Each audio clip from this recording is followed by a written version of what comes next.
What is the difference between an intellectual understanding and true realization? It may seem vast, immense, which is somewhat true, but the difference is also subtle. When the realization sinks in, when you're immersed in it, and no trace of individuality can be found, when love and peace replace that dissatisfaction and gloom, then when you try to look back with the mind and retrace the steps to get here, it is quite hard to say what exactly has changed. The difference is subtle.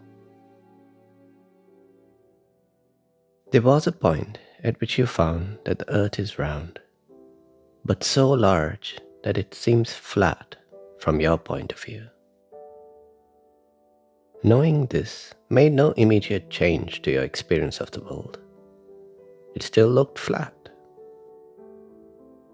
But then one day, while staring at the sea, it hits you. The horizon, that line where the sea meets the sky, is where the earth curves just enough to disappear from view. That is how far it takes for the curvature of the earth to be perceptible. And this realization suddenly gives you a sense of the immensity of the planet.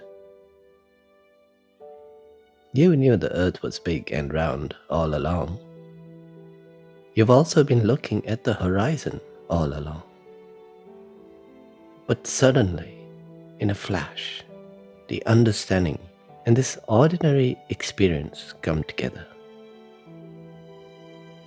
You now see the same ordinary experience in light of the understanding.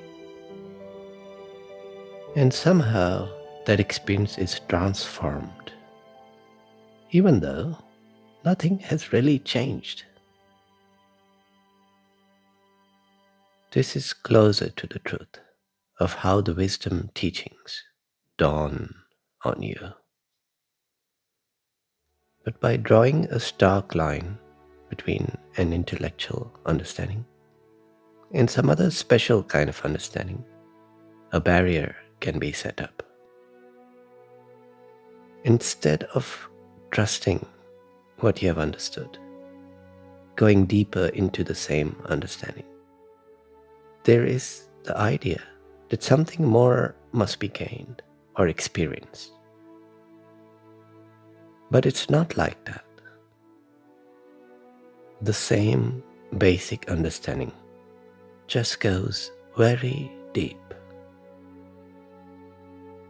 The depth is infinite. If you stay with the very same simple fact that there are no separate selves, you will see how deep this insight goes, how true it is. And the same fact will keep astounding with new revelations about the most commonplace experiences, rendering this very same stream of consciousness in a very different light. Instead of a path from point A to point B, this is a spiral. You just spiral deeper and deeper. Sink into the truth, the nature of reality as it is, unfiltered by beliefs and assumptions. And the facts of the matter become crystal clear, so clear that the intellect runs out of questions, and the proofs and signs are everywhere. Give it a chance for this wisdom to sink in, but without desiring an explosion. without waiting for a future event. At any moment, in any experience, if you look at all this as that distant horizon and notice the infinite context in which the horizon itself exists,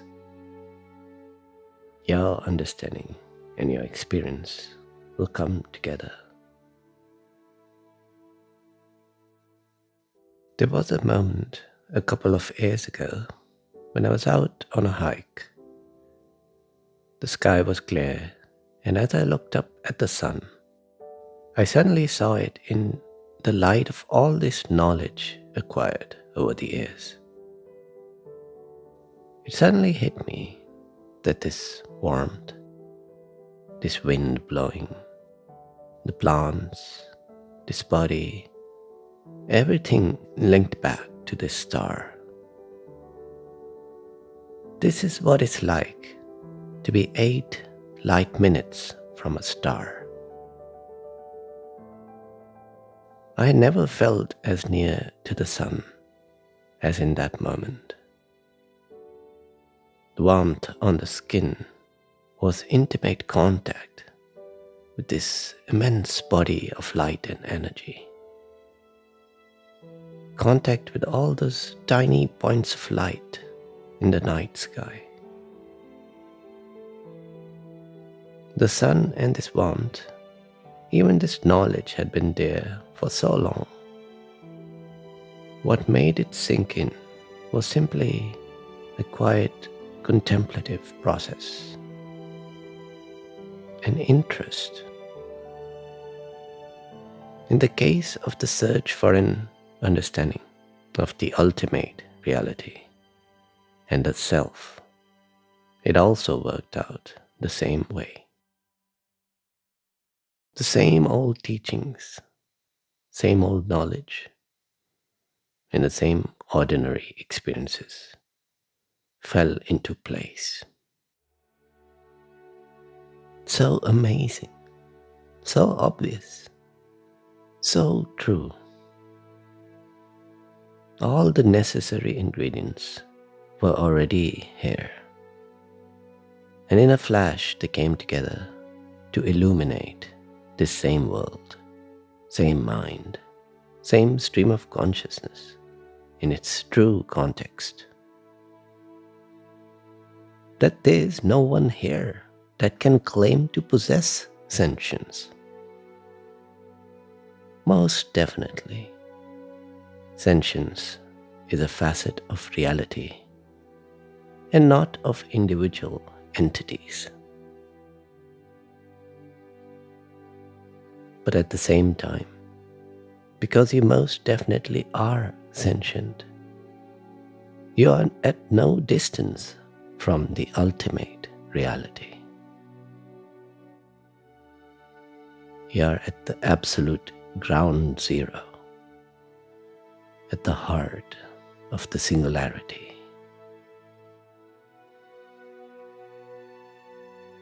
Having listened to such teachings, you don't need any new knowledge or any new experience. You just see these same experiences in the light of this understanding. The same view, the same knowledge, but with an absolute clarity on how this basic fact matches the experience. And all these experiences match this basic fact. In this case, you don't need to be out on a hike on a sunny day, or at the beach looking at the horizon. All experience, any experience, can come together with this understanding in that flash of realization. So let's revisit the basic facts. There is no individual me or you. There are no individuals as such, because sentience cannot be possessed by things. Objects do not contain a sentient subject, and the sentience that perceives objects is not just another object. Sentience is the factor that makes perception possible. This is the most obvious and most striking facet of reality. And who can dare to claim possession of reality other than the most deluded thought?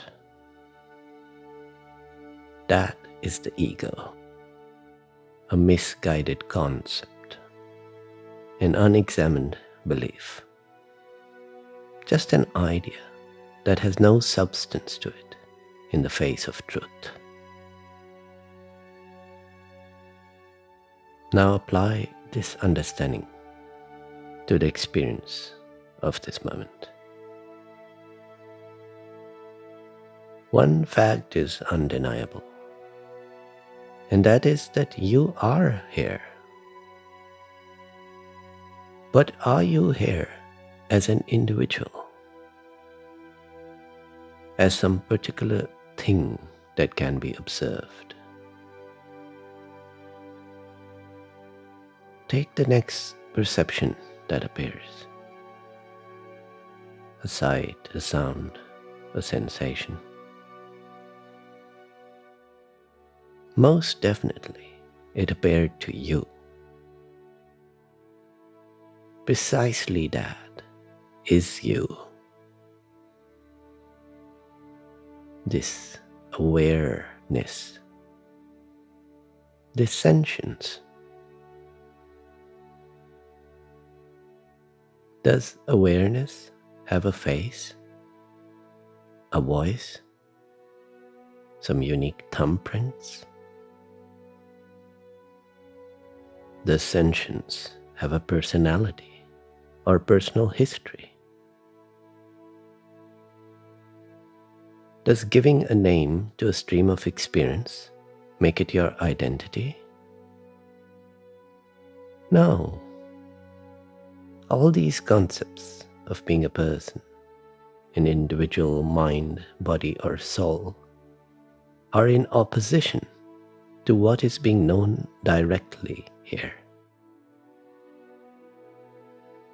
Not as a concept or belief, but through the fact of being aware. Every other attempt to define you depends on imagination and concepts which are far from the truth. In direct experience, what you actually are is simply this sentience in which these phenomena can appear and are appearing. There is no trace of individuality, no person present at all. Contrary to its apparent flatness, the earth is in fact round. Contrary to popular belief, this sense of being here and this experience are not proving you to be an individual person. This is proving that you are sentience itself, that factor of reality which makes perception possible. This fact matches all experience, and every experience matches this basic fact.